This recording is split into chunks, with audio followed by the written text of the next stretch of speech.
ஆண்டவராகிய இயேசு கிறிஸ்துவின் கிருபையும் சமாதானமும் உங்கள் அனைவரோடும் கூட என்றென்றைக்கும் இருப்பதாக. தலைப்பு: நான் உன்னை விட்டு விலகுவதும் இல்லை, உன்னை கைவிடுவதும் இல்லை. ஏசாயா 65ஆம் அதிகாரம் 1 முதல் 8 வசனங்கள் வரை.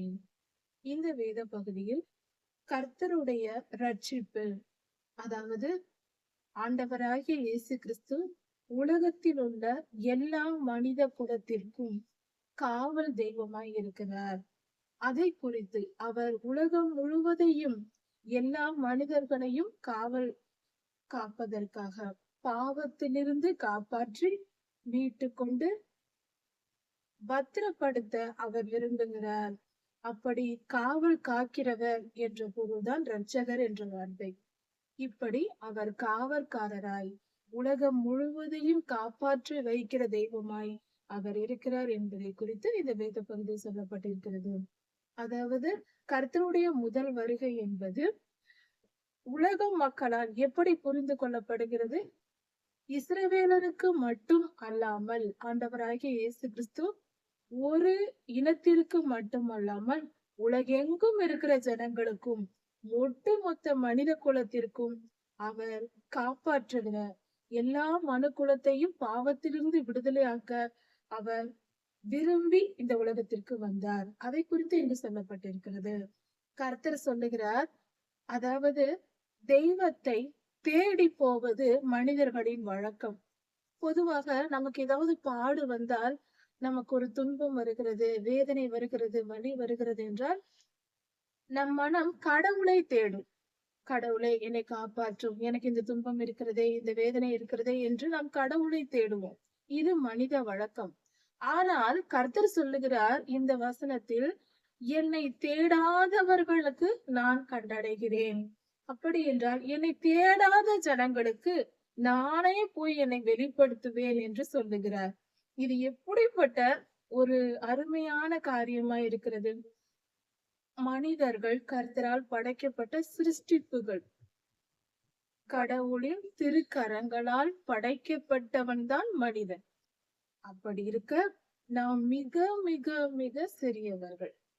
கடவுள் என்பவர் அண்ட சராசரத்தையும் படைத்த மிக மிக மிக பெரியவர்.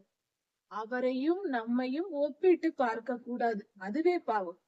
ஒப்பிட்டு பார்ப்பதே பாவம். அவர் கரத்தின் கிரியை நாம். அதாவது ஒரு குயவர் இருக்கிறார் என்றால் அவர் 1000 பானைகள் செய்யலாம். அந்த 1000 பானையில் எந்த ஒரு பானையும் குயவருக்கு சமமாக போட்டியிட முடியுமா? இது உயிரற்றது, அவர் உயிர் உள்ளவர் அல்லவா? ஒரு குயவரை போல நம் தெய்வம் இருக்கிறார். அவர் படைத்த மண்பானை போலதான் நாம். அப்படி இருக்க நாம் எல்லாம் சிறியவர்கள். நாம் தான் பெரியவரை தேடி போக வேண்டும். ஆனால் அவர் சொல்லுகிறார், நான் உங்களை தேடி வருகிறேன், நீங்கள் என்னை தேடவில்லை, நானே வந்து என்னை உங்களுக்கு வெளிப்படுத்துகிறேன் என்று சொல்லுகிறார். நம்மை தேடி வந்த தெய்வமாய் இருக்கிறார். நாம் தேடி போய் அவரை கண்டுபிடிக்கவில்லை. அவர் நம்மை தேடி வந்து நமக்கு வெளிப்படுத்தி, நான் இருக்கிறேன், உன்னை காப்பாற்றுகிறேன், உன்னை பாவத்திலிருந்து விடுதலை ஆக்குகிறேன், எல்லா துயரத்திலிருந்தும் உனக்கு விடுதலை தருகிறேன், நீ புது வாழ்வு பெறுவாய், இவ்வுலக வாழ்க்கையில் சமாதானத்துடன் வாழ்வாய், சந்தோஷத்துடன் வாழ்வாய். அதன் பின்பு இவ்வுலக வாழ்க்கை முடிந்த பின்பும் என்னுடைய ராஜ்யமாகிய பரலோக ராஜ்யத்திற்கு வந்து சேருவாய், நான் உன்னை அழைத்து செல்வேன் என்று சொல்லுகிறார். நம் நல்ல தகப்பனை போல அவர் நம் தெய்வம் இருக்கிறார். அவர்தான் ஆண்டவராகிய இயேசு கிறிஸ்து. அவர் எப்படிப்பட்ட நல்லவராய் இருக்கிறார்! அவருடைய பெருந்தன்மை எப்படிப்பட்டது! அதையெல்லாம் புரிந்து கொள்ளவும் சொல்லவும் மனிதர்களுக்கு அறிவு போதுமா? பத்தாது. அதனால் விட்டு விடுவோம். கர்த்தர் மிகவும் பெரியவர் என்பதை மட்டும் ஏற்றுக்கொள்வோம். அளவை எல்லாம் நம்மால் யூகிக்க முடியாது. கர்த்தர் மகா பெரியவர். அவர் அன்பு அவ்வளவு பெரியது. அவர் நம்மை படைத்து விட்டாராம். நாம் அவர் பிள்ளைகளா இருக்கிறோமா? அவர் கரத்தால் படைக்கப்பட்ட சிருஷ்டிப்புகள் தான். ஆனால் நம்மை அவர் தம்முடைய பிள்ளை என்று சொல்லுகிறார். நீங்கள் என் பிள்ளைகள், என் ஜனங்கள் என்று அவரை இறங்கி வந்து நம்மோட உடன்படிக்கை செய்து, நீ இப்படி எல்லாம் நடந்து கொண்டாயானால் நான் உன்னை என் பிள்ளையாக வைத்துக் கொள்வேன், உன்னை நான் நல்லபடியாக வழி நடத்துவேன், என் ராஜ்யத்தில் சேர்த்துக் கொள்வேன் என்று அவரே இறங்கி வந்து சீனாய் மலையில் இறங்கி வந்து இஸ்ரவேலுக்கு 10 கட்டளைகளையும் கற்பனைகளையும் நியாய பிரமாணங்களையும் பல நடைமுறைகளையும் கற்றுக் கொடுத்தார். இது எப்படிப்பட்ட தெய்வமா இருக்கிறார்? அவரை போல ஒருவர் உண்டா? அவர் எவ்வளவு பெரியவர்! அவரே நமக்காக இறங்கி வரலாமா? வந்தார் அல்லவா? அதுதான் அவர் அன்பு. அவர் நம்மேல் அவ்வளவு அன்பு வைத்திருக்கிறார். இவ்வளவு பெரிய பாக்கியம் நமக்கு கிடைத்திருக்கிறது. அவர் அன்பை ஏற்றுக்கொண்டு அவருக்கு பிரியமாய் நாம் வாழ வேண்டும். அப்பொழுது, அதாவது அவர் சொன்ன வார்த்தையின்படி, அவருடைய வார்த்தைகள் எங்கே இருக்கிறது? பரிசுத்த வேதாகமம் என்று சொல்லப்படும் பைபிளில் அவருடைய வார்த்தைகள் இருக்கிறது. நாம் கடைபிடிக்க வேண்டிய கட்டளைகள், கற்பனைகள் எல்லாம் இருக்கிறது. இவ்வுலக வாழ்க்கையை நீ இப்படியெல்லாம் வாழ்ந்தால் நான் உன்னை பரிசுத்தப்படுத்தி என் ராஜ்யத்தில் சேர்த்துக் கொள்வேன் என்று நமக்கு கடிதமாய் எழுதி கொடுத்திருக்கிறார். அவர் எழுதின அந்த கடிதம் தான் பைபிள்.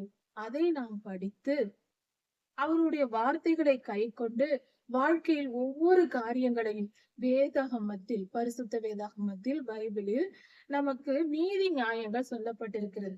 எது நீதி, எது அநீதி, எது நியாயம், எது அநியாயம் என்று சொல்லப்பட்டிருக்கிறது.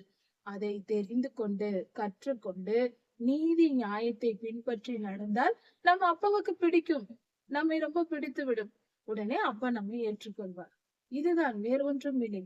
அவர்தான் நம்ம கூட தேடி வந்து நமக்கு அவருடைய கடிதத்தை கொடுத்து விட்டார் அல்லவா?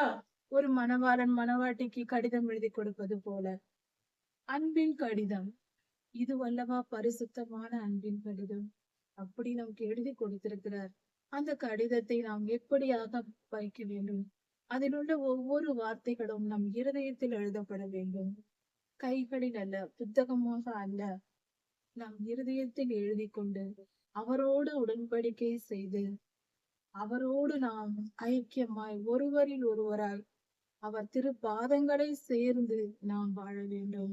அதுவே பரிசுத்த வாழ்க்கை.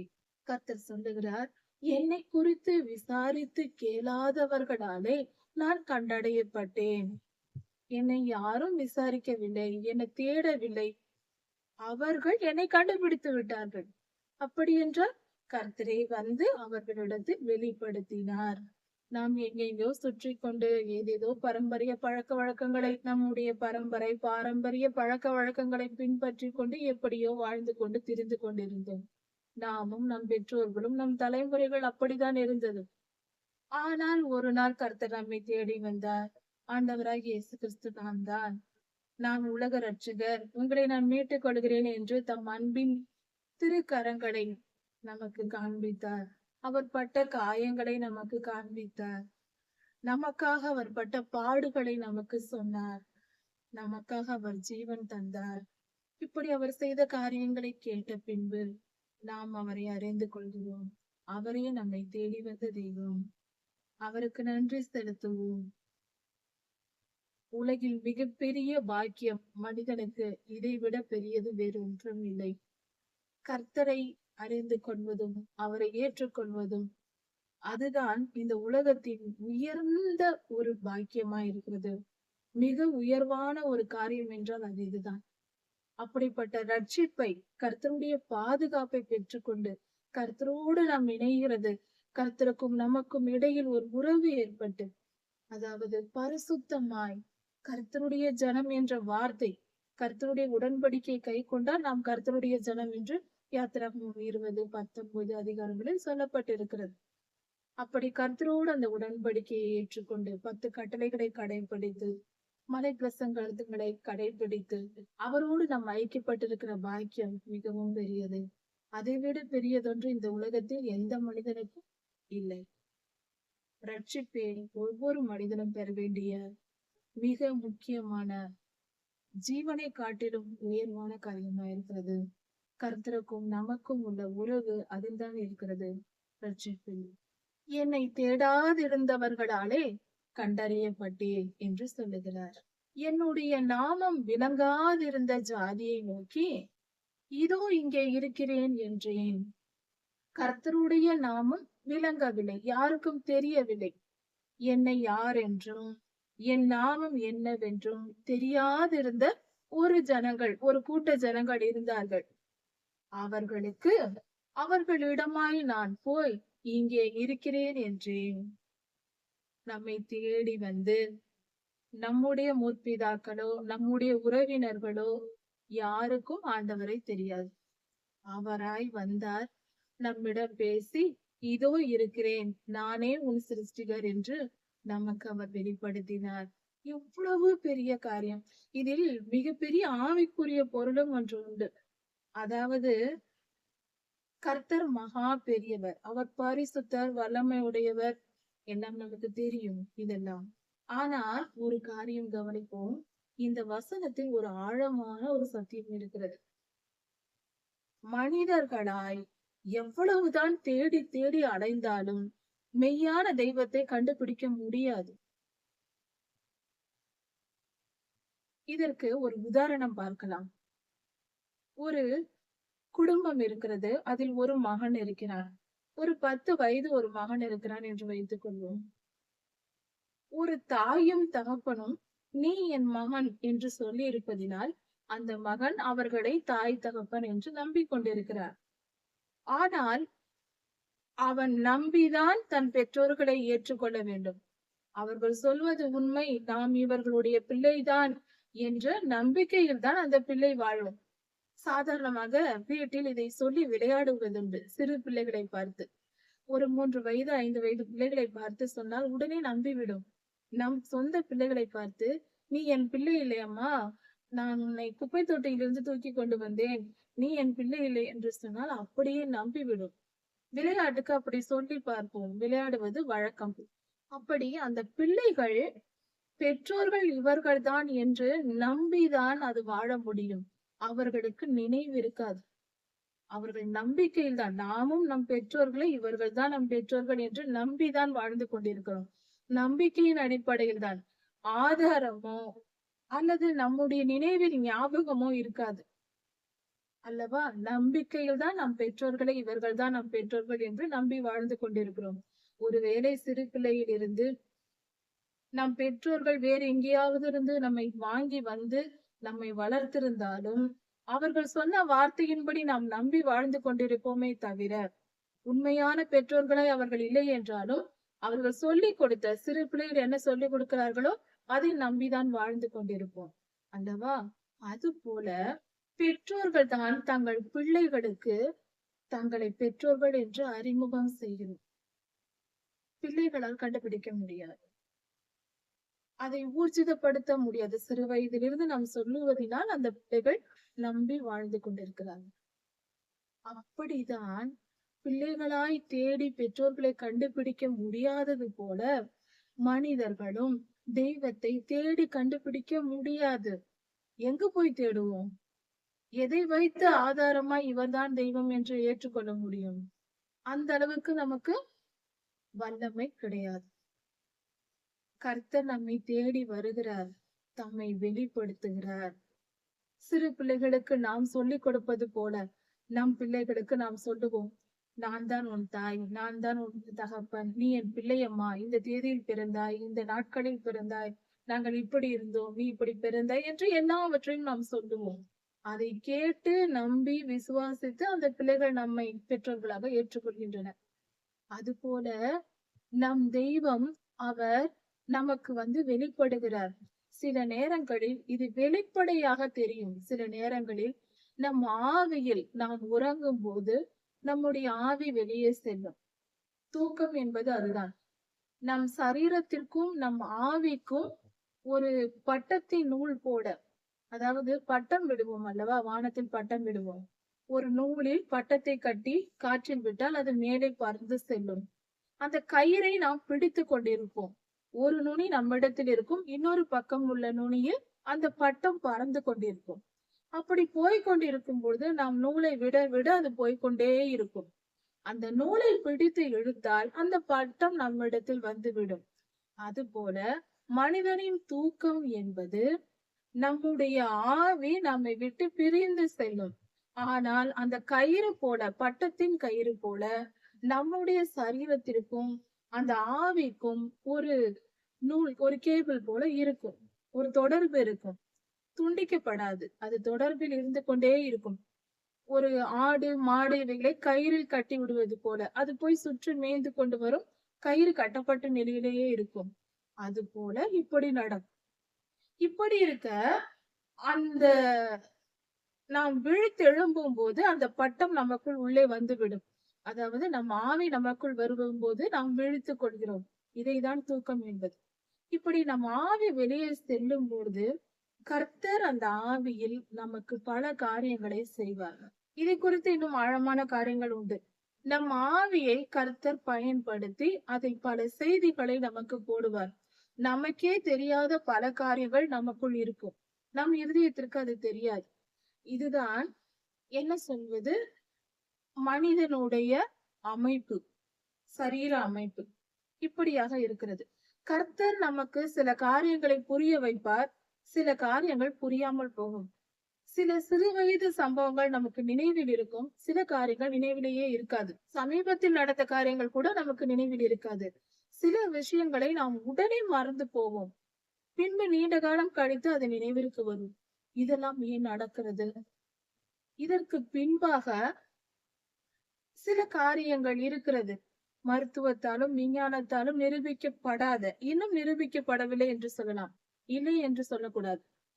உலகத்தில் நிரூபிக்கப்படாத காரியங்களை எல்லாம் இல்லை என்று சொல்வது புத்திசாலித்தனம் அல்ல. இன்னும் நிரூபிக்கப்படவில்லை, அவ்வளவுதான்.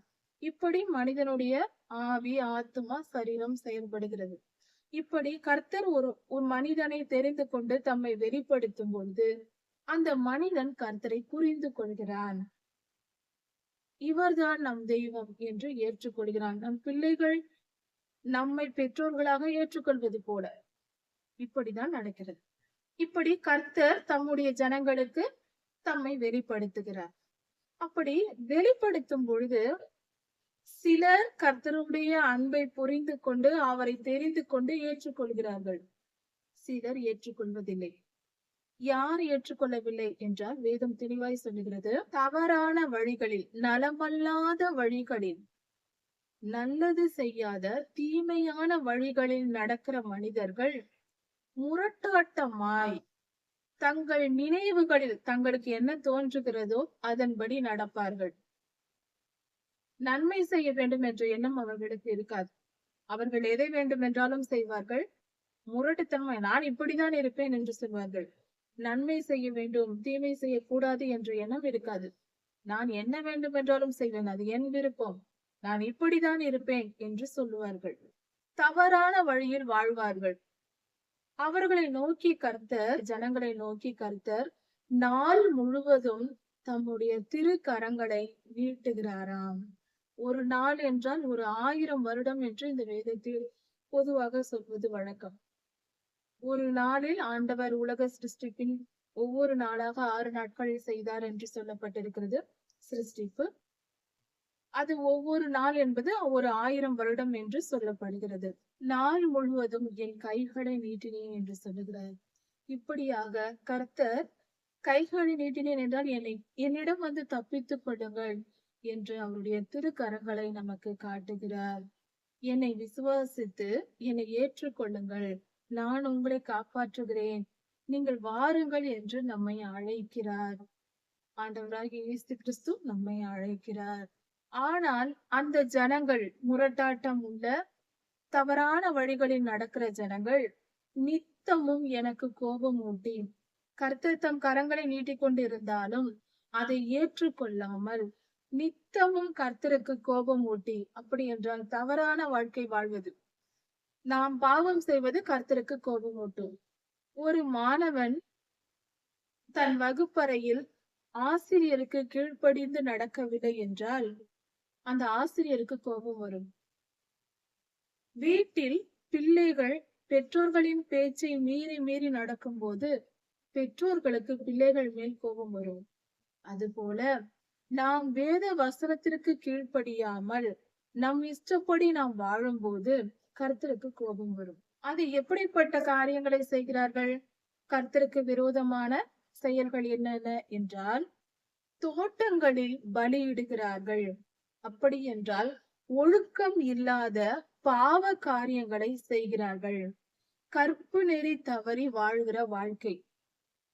கற்பு நெறி தவறி வாழ்வது, பொல்லாத ஆவிகளை வழிபடுவது, செங்கல்களின் மேல் செங்கல்லை வைத்து அதன் மேல் தூபம் காட்டுவது, பிரேத குழிகளின் அண்டையில் தங்கி, அதாவது கல்லறைகளில் தங்கி அங்கிருந்து விக்கிரக ஆராதனை செய்வது, பொல்லாத ஆவிகளை வழிபடுவது, பேய் பிசாசுகளை வழிபடுவது, பாழான ஸ்தலங்களில் தங்கி இடிக்கப்பட்ட ஒடுக்கப்பட்ட முற்றிலும் ஒன்றுக்கும் ஆகாத பாழான கட்டிடங்களை தெரிந்து கொண்டு, சுடுகாடுகளை தெரிந்து கொண்டு, கல்லறை தோட்டங்களை தெரிந்து கொண்டு அங்கு போய் உட்கார்ந்து இரவு நேரத்தில் தங்கி பேய் பிசாசுகளை வழிபடுகிற சில மனிதர்கள் இருக்கிறார்கள்.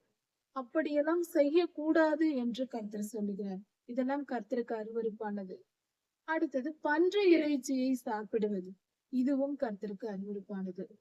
தங்கள் பாத்திரத்தில் பாவமான காரியங்கள், அருவருப்பான உணவுகளை வைத்திருப்பது, இப்படியெல்லாம் செய்தவர்கள் அதையெல்லாம் செய்து கொண்டு கர்த்தருக்கு பிடிக்காத, கர்த்தர் அருவருக்கிற இப்படிப்பட்ட காரியங்களை எல்லாம் செய்து கொண்டு, நீ உன்மட்டில் இரு, என் சமீபத்தில் வராதே என்று கர்த்தரை நோக்கி சொல்வது.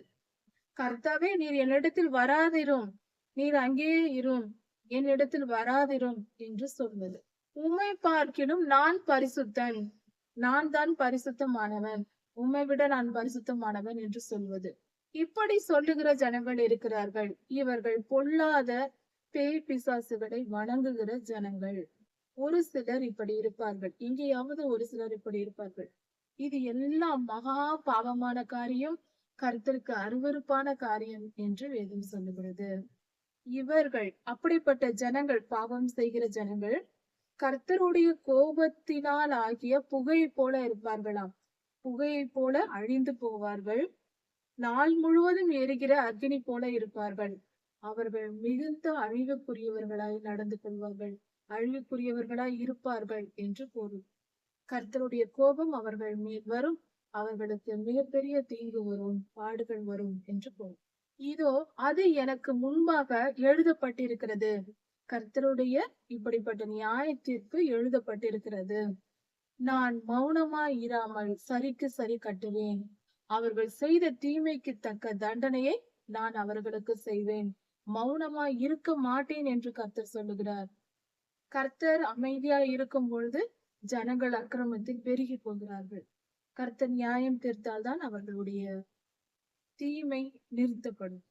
உங்கள் அக்கிரமங்களுக்கும், நீங்கள் செய்த அக்கிரமங்கள், தனிப்பட்ட இப்படிப்பட்ட பாவம் செய்கிற மனிதர்களின் அக்கிரமங்களுக்கும், மலைகளின் மேல் தூபம் காட்டின உங்களுடைய முன்னோர்கள், உங்கள் பெற்றோர்கள், உங்கள் முன்னோர்கள், இவர்கள் செய்த பாவத்தின் நிமித்தமும் மேடைகளின் மேல் என்னை நிந்தித்து, பலி கொடுக்கும் மேடை மேல் நின்று என்னை நிந்தித்து, என்னை பற்றி தவறாக பேசி பாவம் செய்து எனக்கு விரோதமாய் பேசின உன் முன்னோர்கள் எனக்கு விரோதமாய் செயல்பட்டார்கள். நீயும் இப்படிப்பட்ட தீங்கு செய்கிறாய், உனக்கு நான் சரி கட்டுவேன் என்று கர்த்தர் சொல்லுகிறார். இப்படி அவர்களுடைய செய்கைகளுக்கு தக்கதாக அவர்கள் மடியிலே நான் அளந்து போடுவேன் என்று சொல்லுகிறார். அவர்கள் மடியிலே நான் சரி கட்டுவேன் என்று சொல்லுகிறார். இப்படி தலைமுறை தலைமுறையாக கர்த்தருக்கு விரோதமாய் செயல்பட்டவர்களை கர்த்தர் சரி கட்டுவேன், மடியிலே சரி கட்டுவேன் என்று சொல்லுகிறார். அவர்களுடைய வம்சம் பெருகாது, நின்று போகும். அவர்கள் பிள்ளைகள் இல்லாதவர்களாய் மாறி போவதற்கு வாய்ப்புண்டு. அதுதான் இது பொருள். கர்த்தர் சரிக்கு சரி கட்டுவார். அவர் நீதியின் சூரியனாய் இருக்கிறார். நாம் பாவம் செய்யக்கூடாது. பாவம் செய்தால் கர்த்தருடைய கோபத்திற்கு ஆளாக நேரிடும். கர்த்தர் சொல்லுகிறது என்னவென்றால், ஒரு திராட்சை குலையில் ஒரு திராட்சை பழ குலை இருக்கிறது, அதில் ரசம் காணப்படுகிறது. திராட்சை பழ ரசம் அதில் இருக்கிறது. அது முற்றிலும் காய்ந்து போகாமல் அந்த திராட்சை குலையில் பழத்தின் ரசம் இருக்கும்போது அதை முற்றிலும் அழித்து போடாதே, அதில் கர்த்தருடைய ஆசீர்வாதம் இருக்கிறது என்று சொல்வார்கள். அப்படிப்பட்ட பழங்களை வீணாக்காதே, அதில் திராட்சை ரசம் இருக்கிறது, அதை வீணாக்க கூடாது, அது கர்த்தருடைய ஆசீர்வாதம் என்று சொல்வார்கள். அதாவது எந்த விவசாய நிலத்தில் விளைகிற பழங்கள், காய்கள், தானியங்கள் எதுவா இருந்தாலும் அதை வீணாக்க கூடாது. இப்படி அதை வீணாக்காதே என்று கர்த்தர் சொல்லுகிறார். இப்படி வீணாக்காதே என்று பொதுவாக பெரியோர்கள் சொல்லுவார்கள். அதுபோல கர்த்தர் சொல்லுகிறார், நான் என் ஊழியக்காரரின் நிமித்தம் எல்லாவற்றையும் அழிக்காமல் மிச்சம் வைப்பேன் என்று சொல்லுகிறார். பாவம் செய்த எல்லோரையும் அழிக்காமல் கொஞ்சம் மீதியாய் வைப்பார். முற்றிலும் சர்வ சங்காரம் செய்ய மாட்டேன் என்று கர்த்தர் சொல்லுகிறார். இது கர்த்தருடைய கிருபையை குறிக்கிறது.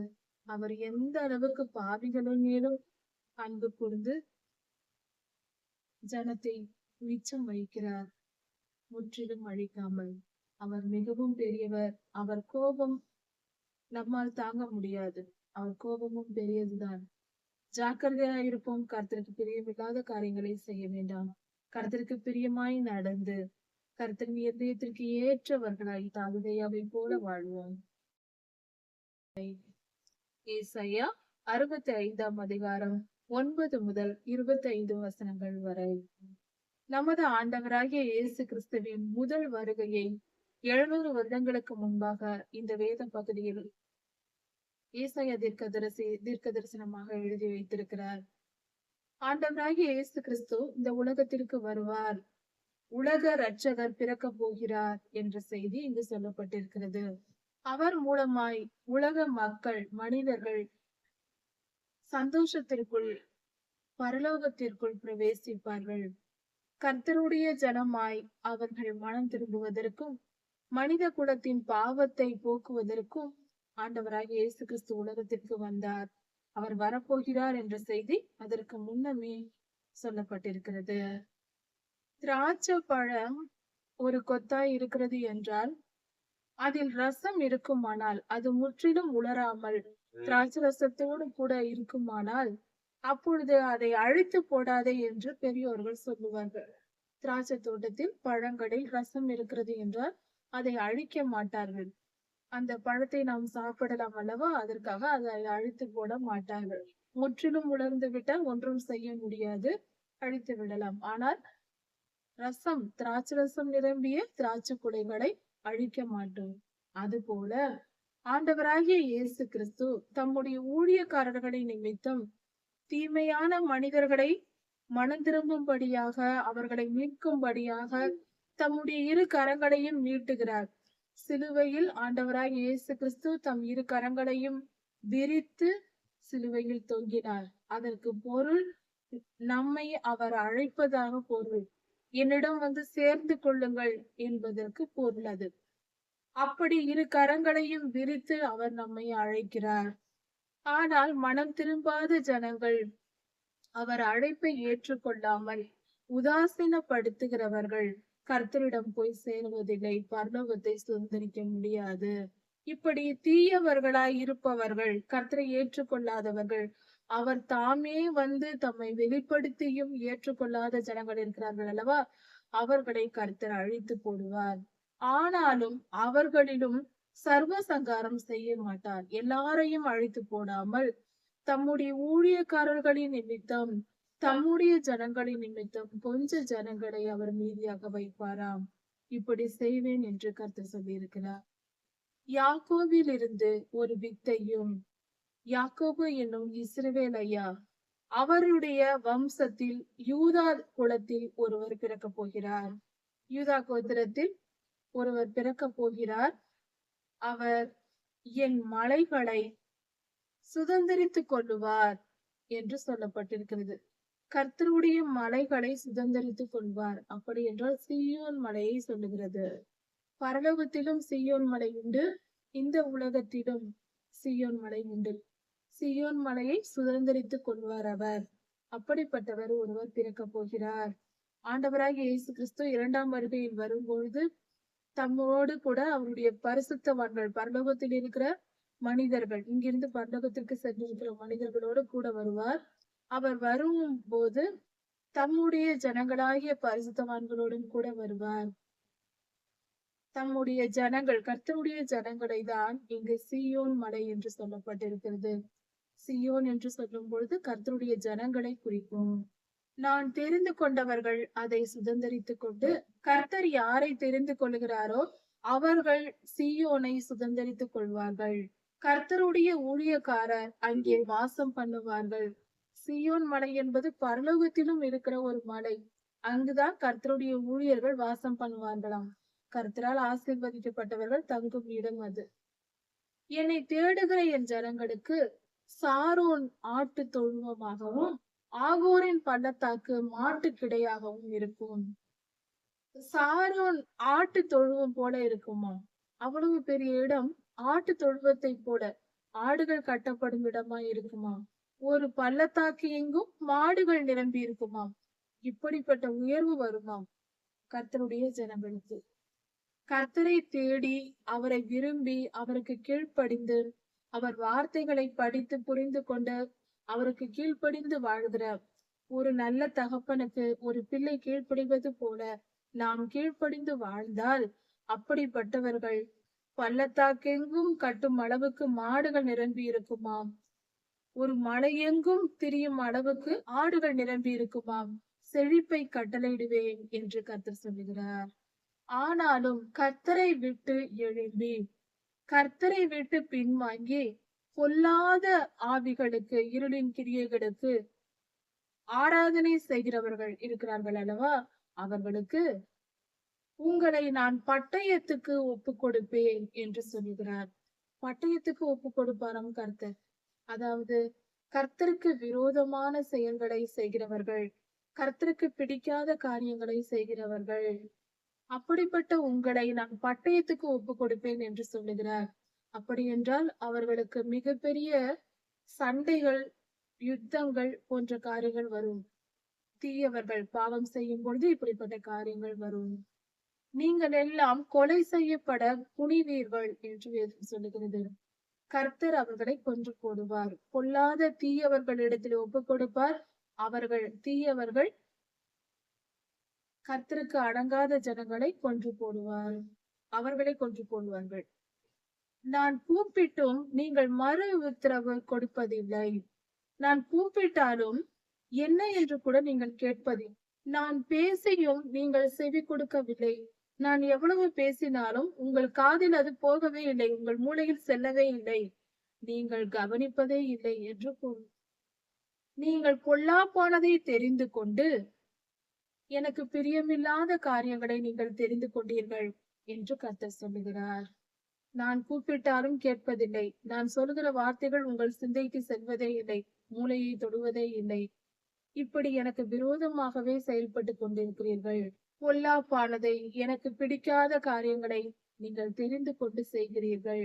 அதனால் கர்த்தராகிய ஆண்டவர் சொல்லுகிறார், இதோ என் ஊழியக்காரர் புசிப்பார்கள், நீங்களோ பசியாயிருப்பீர்கள். இதோ என் ஊழியக்காரர் குடிப்பார்கள், நீங்களோ தாகமாய் இருப்பீர்கள்.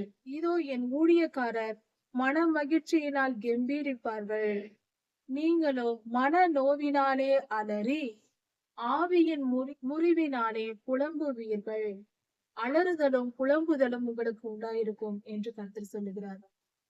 கர்த்தருக்கு கீழ்ப்படிந்து அவர் வார்த்தைகளை படித்து தெரிந்து கொண்டு வேத வசனத்தை, பைபிள் வசனத்தை படித்து தெரிந்து கொண்டு அதன்படி வாழ்கிற ஜனங்கள் கர்த்தருடைய ஊழியக்காரர்கள்.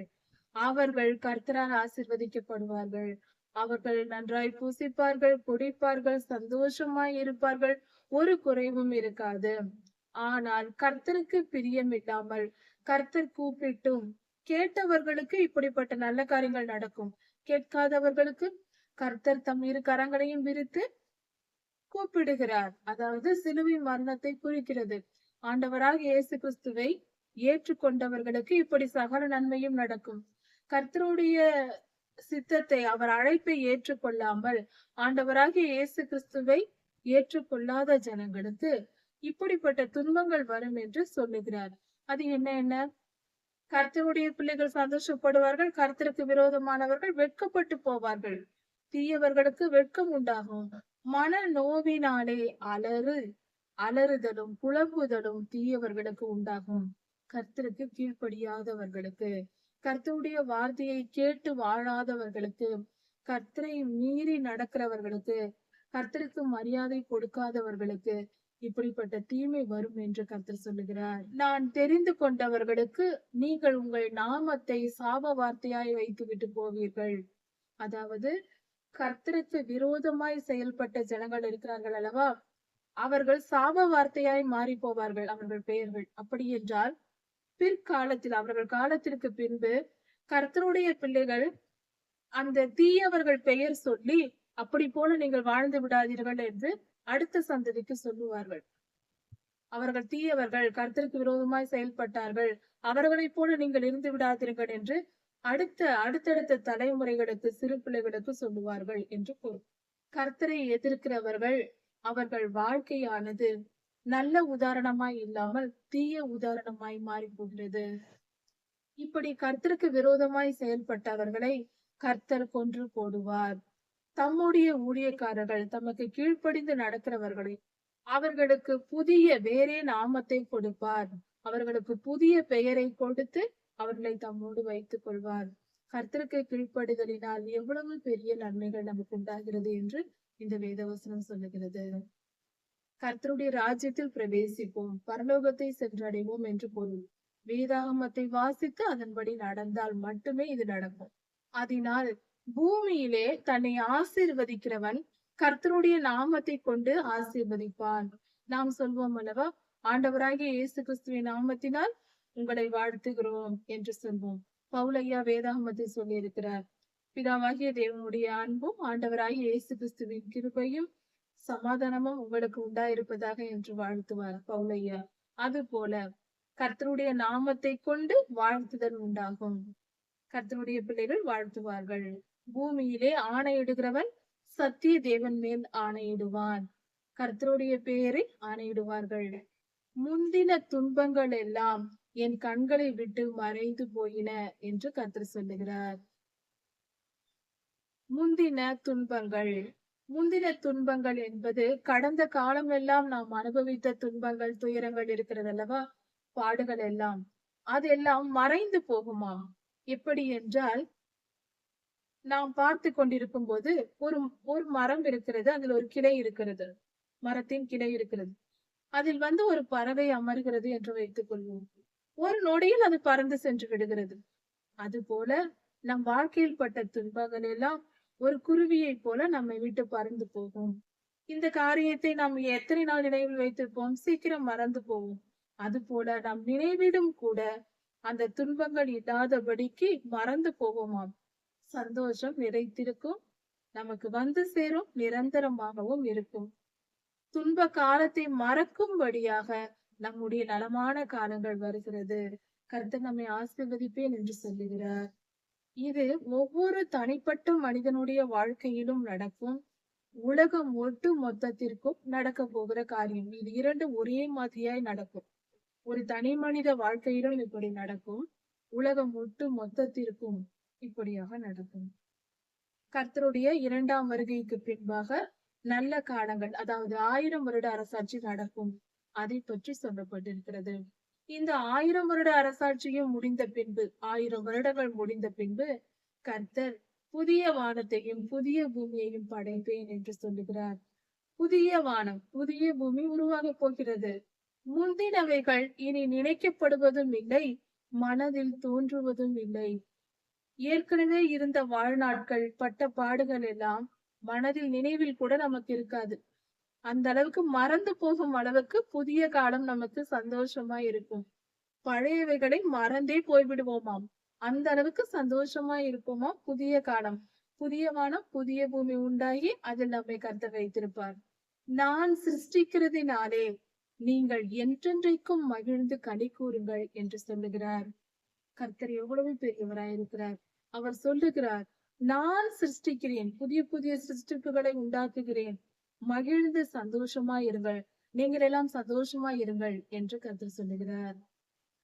இதோ எருசலேமை களி கூறுதலாகவும் அதன் ஜனத்தை மகிழ்ச்சியாகவும் சிருஷ்டிக்கிறேன். எருசலேமை களி கூறுதலாய் சிருஷ்டிக்கிறாராம்.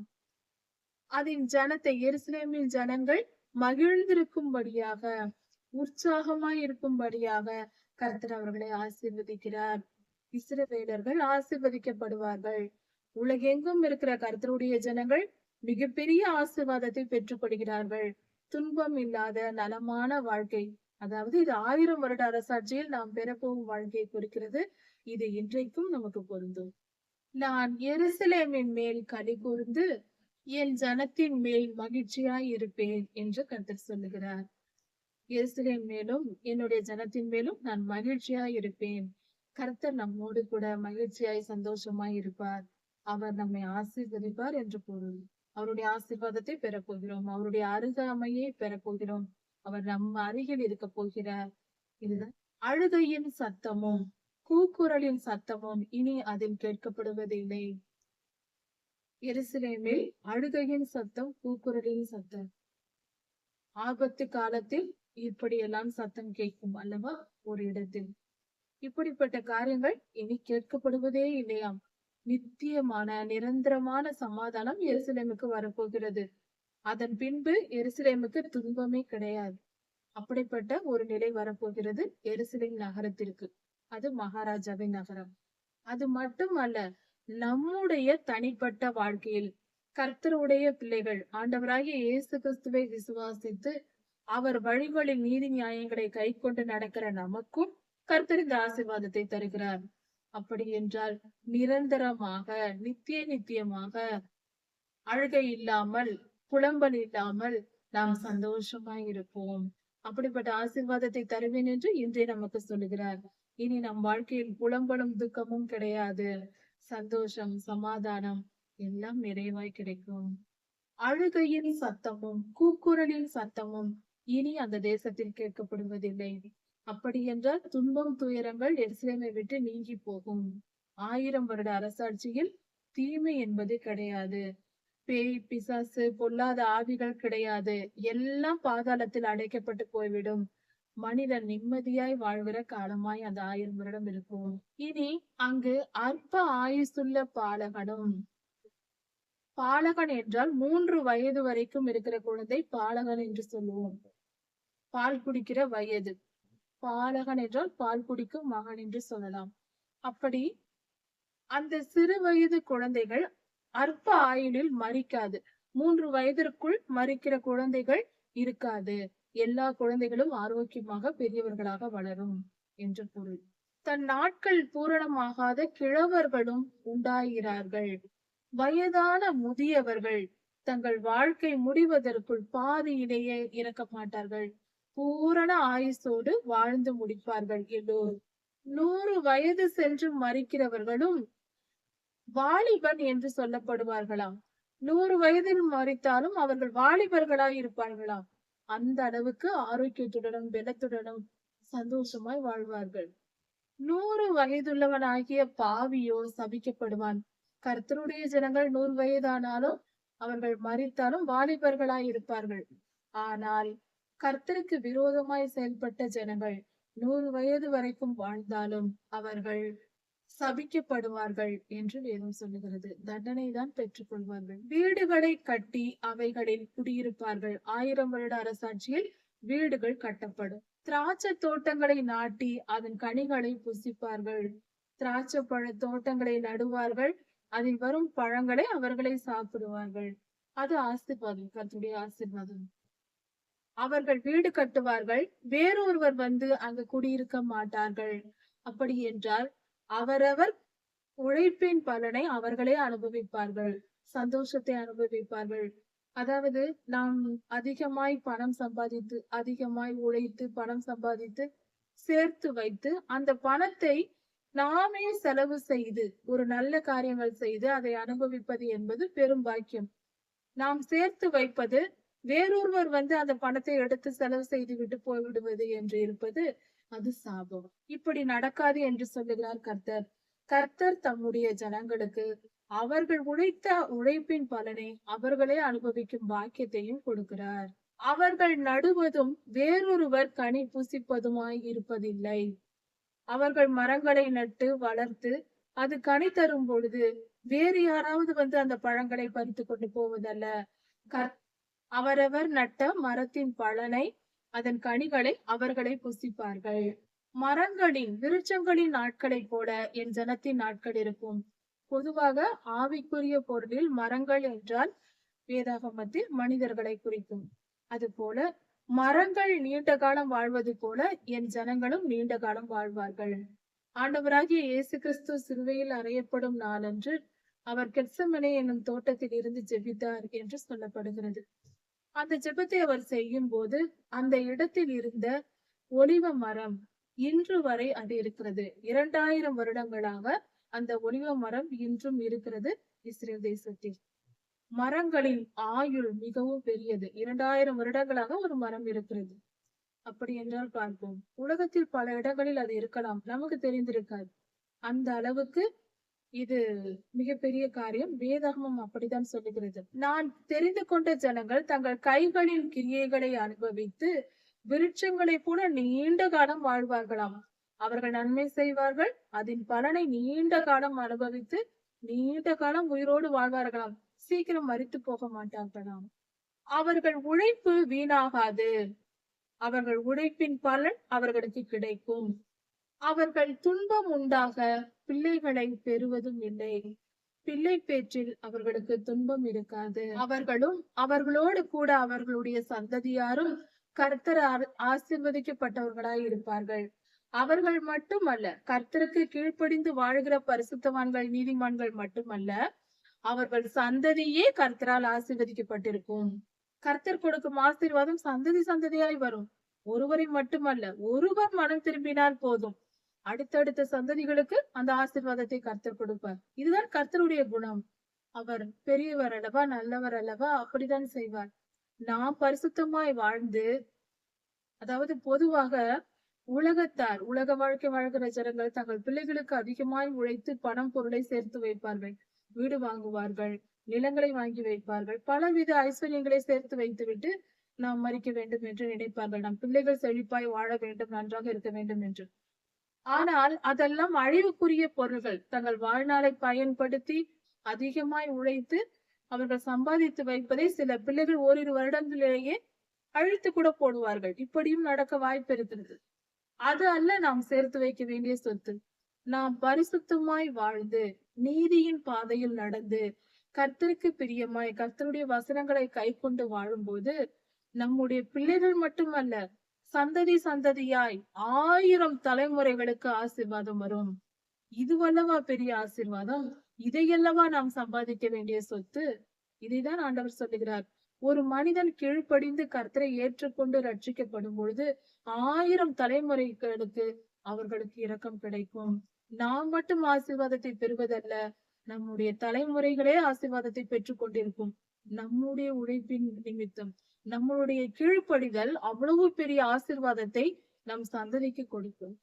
இது எவ்வளவு பெரிய காரியம், யோசித்து பார்ப்போம். அப்படி நாம் கர்த்தருக்கு பிரியமாய் அவருக்கு கீழ்ப்படிந்து நடக்கும் பொழுது நாம் கூப்பிடுவதற்கு முன்பே கர்த்தர் நம்மை கேட்பாராம். அதாவது நாம் ஏதாவது கர்த்தரிடத்தில் பெற்றுக்கொள்ள வேண்டும் என்று நாம் கர்த்தரை கூப்பிட வேண்டும் என்று நினைப்போம். அதற்கு முன்பாகவே அவர் பதில் சொல்லி விடுவாராம். எப்படி இருக்கிறது? கர்த்தாவே, எனக்கு ஒரு ஆசீர்வாதம் வேண்டும் என்று நாம் கேட்கிறோம்.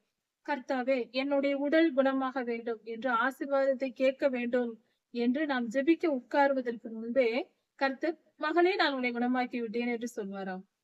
எப்படி இருக்கிறது? அப்படி கர்த்தருக்கு கீழ்ப்படிதான் இப்படிதான் நடக்கும். உண்மை.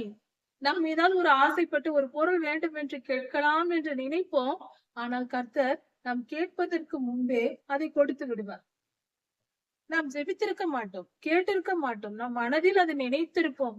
இந்த பொருள் இருந்தால் நன்றாக இருக்கும், இன்று ஒரு பழம் சாப்பிட்டால் நன்றாக இருக்கும் என்று யோசிப்போம். திடீரென்று அது நம் கையில் வந்து கிடைக்கும். யாராவது கொண்டு வந்து கொடுத்து விட்டு போவார்கள்.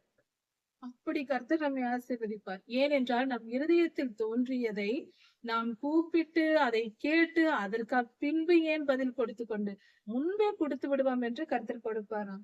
எவ்வளவு நல்ல தகப்பன்! இது சத்தியமான உண்மை. இந்த வசனம் கர்த்தருடைய பிள்ளைகளின் வாழ்க்கையில் ஒவ்வொரு நாளும் அனுதின அனுபவம் இது நடந்து கொண்டிருக்கிறது. இன்றும் கூட அவர்கள் பேசும் போதே நான் கேட்பேன். நாம் ஏதாவது கர்த்தரிடத்தில் சொல்ல வேண்டும் என்று நினைத்து பேசிக் கொண்டிருந்தால், மற்ற மனிதர்களிடத்தில் பேசிக் கொண்டிருந்தாலும், நம் மனதில் பேசிக் கொண்டிருந்தாலும், நாம் பேசிக் கொண்டிருக்கும் போதே கர்த்தர் கேட்டு விடுவார். லைவாகவே பார்த்து விடுவார். நாம் நினைத்துக் கொண்டிருக்கும் பொழுது இதை செய்தால் நன்றாக இருக்கும், இது நடந்தால் நன்றாக இருக்கும், இதை இப்படி செய்யலாமா என்று நம் மனதில் யோசித்துக் கொண்டிருப்போம். அல்லது யாரிடமாவது சொல்லிக் கொண்டிருப்போம். அப்பொழுதே அதை கேட்டு அந்த வேலையை முடித்து விடுவார் கர்த்தர். என் மகள் இதை விரும்புகிறாள், என் மகன் இதை விரும்புகிறான், நான் அவனுக்கு செய்கிறேன் என்று. எவ்வளவு நல்ல தகப்பன்! 1000 வருட அரசாட்சியில் அந்த காலத்தில் இப்படியெல்லாம் நடக்கும். ஆட்டுக்குட்டியும் ஓநாயும் ஒன்றாய் மேயும். ஓநாய் எப்பொழுதும் ஆட்டை பிடித்து தின்றுவிடும். இப்பொழுது இந்த காலத்தில். ஆனால் 1000 வருட அரசாட்சியில் என்ன செய்யுமா? ஓநாயும் ஆட்டுக்குட்டியும் ஒன்றாய் மேய்ந்து கொண்டிருக்குமாம். புல்லை மேய்ந்து கொண்டிருக்குமாம். அப்படி என்றால் பகைகள் இருக்காது, ரத்தம் சிந்துதல் இருக்காது. ஆதியாகம காலத்தில் ஆதாமும் ஏவாளும் பாவம் செய்வதற்கு முன்பாக எப்படி இருந்ததோ அப்படி இருக்கும். மிருகங்கள், மனிதர்கள் எல்லாருடைய இருதயத்திலும் மனமாற்றம் உண்டாயிருக்கும். 1000 வருட அரசாட்சியில் ஆண்டவர் இங்கு வந்து இருக்கும் பொழுது அப்படிதான் நடக்கும். சிங்கம் மாட்டை போல வைக்கோலை தின்னுமாம். சிங்கத்தின் உணவு வைக்கோலா இருக்கும். நம் வீட்டில் வைக்கோலை போட்டு மாடு மேய்ப்போம் அல்லவா? மாடுகளை கட்டி வைப்போம் பாலுக்காக. ஆனால் 1000 வருட அரசாட்சியில் சிங்கத்தை கட்டி வைத்து நாம் வைக்கோல் போடுவோம். அது சாப்பிட்டு விட்டு நம்மோடு விளையாடி கொண்டிருக்கும், நம் பிள்ளைகளோடு விளையாடி கொண்டிருக்கும். புழுதி சர்ப்பத்துக்கு இரையாகும். பாம்புகள் புழுதியை தின்று கொண்டிருக்குமாம். மனிதர்களை கொத்தாது, எந்த தீமையும் செய்யாது. மிருகங்கள் ஒன்றை ஒன்று பட்சிக்காது. பாவமே இல்லை, ரத்தம் சிந்துதல் இல்லை. அப்படிப்பட்ட காலம்தான் 1000 வருட அரசாட்சி. இந்த பூமியின் எதிர்காலம் அது. இன்னும் கொஞ்ச காலத்தில் நடக்க போகிறது இப்படியெல்லாம். இதே இந்த உலகத்தில் நடக்க போகிற சம்பவங்கள் என்று வேதம் சொல்லுகிறது. விசுவாசிப்போம், நிச்சயமாக இதெல்லாம் நடக்க போகிறது. அந்த காலத்தில் வாழ வேண்டாமா? இப்பொழுதே கர்த்தருக்கு கீழ்ப்படிவோம், கர்த்தருடைய வசனங்களை படிப்போம், கற்றுக்கொள்வோம், நீதி மார்க்கத்தை கற்றுக்கொண்டு அதன்படி வாழ்வோம். இப்படிப்பட்ட காலங்களில் நாமும் சேர்ந்து வாழலாம். மரணத்தை வென்ற வாழ்க்கை, நிரந்தரமான வாழ்க்கை வாழப் போகிறோம் கர்த்தரோடு கூட. இப்படிப்பட்ட பரிசுத்தமான உலகத்தில் வாழ வேண்டும் அல்லவா? கொஞ்ச காலம் வாழ்கிற இந்த வாழ்க்கையை கொஞ்சம் நீதியாக, பாடு வந்தால் வரட்டுமே, வலி இருந்தால் இருக்கட்டுமே, சோதனை வந்தால் வரட்டுமே, எது வந்தாலும் கொஞ்சம் தாங்கிக் கொண்டு, கொஞ்சம் கோர்த்து கொண்டு, கொஞ்சம் சகித்து கொண்டு கொஞ்ச காலம் இருந்து விட்டால் அதன் பின்பு நிரந்தரமான சந்தோஷம், சமாதானம் நிச்சயம் கிடைக்கும். என் பரிசுத்த பர்வதம் எங்கும் அவைகள் தீங்கு செய்வதில்லை. மிருகங்கள் கூட ஒன்றுக்கொன்று தீங்கு செய்யாதாம் கர்த்தருடைய பரிசுத்த பர்வதத்தில். கேடு உண்டாக்குவதும் இல்லை என்று கர்த்தர் சொல்லுகிறார். தீமை, கேடு இவைகள் எல்லாம் எதுவும் இல்லை. பொல்லாத ஆவிகள் பாதாளத்தில் அடைக்கப்பட்டு விடும். அது அதன் பின்பாக 1000 வருட அரசாட்சி இந்த பூமியில் நடக்கும். எங்கும் சமாதானம் தான், ரத்தம் சிந்துதல் இருக்காது. பரிசுத்த வாழ்க்கை. அப்படிப்பட்ட வாழ்க்கையை பெற்றுக்கொள்ள வேத வசனத்தை எடுத்து படிப்போம். பைபிள் வசனங்களை படித்து கர்த்தருடைய வசனத்தின்படி வாழ்வோம். கர்த்தருக்கு கீழ்ப்படிவோம். கர்த்தரிடத்தில் அன்பு கூர்ந்து கர்த்தரை நேசிப்போம். அவர் நாமத்தை துதிப்போம். இயேசு கிறிஸ்து என்னும் நாமத்தை நம் உதடுகள் உச்சரிக்கட்டும். அவர் நாமத்தை மகிமைப்படுத்தட்டும். அவர் வார்த்தையாய் இருக்கிறார். அந்த வார்த்தையை நம் இருதயத்தில் எழுதுவோம். வேதாகமம் நம் கையில் அல்ல, நம் இருதயத்தில் இருக்கும்படியாக எழுதுவோம். அந்த வேதத்தின் வெளிச்சத்தில் நம் வாழ்க்கையில் நடப்போம். பரிசுத்தமாய் வாழ்ந்து பரிசுத்த உலகத்திற்கு சென்றடைவோம். கர்த்தர் உங்களை ஆசீர்வதிப்பாராக. இதன் தொடர்ச்சியை அடுத்த செய்தியில் பார்க்கலாம். மாரநாதா.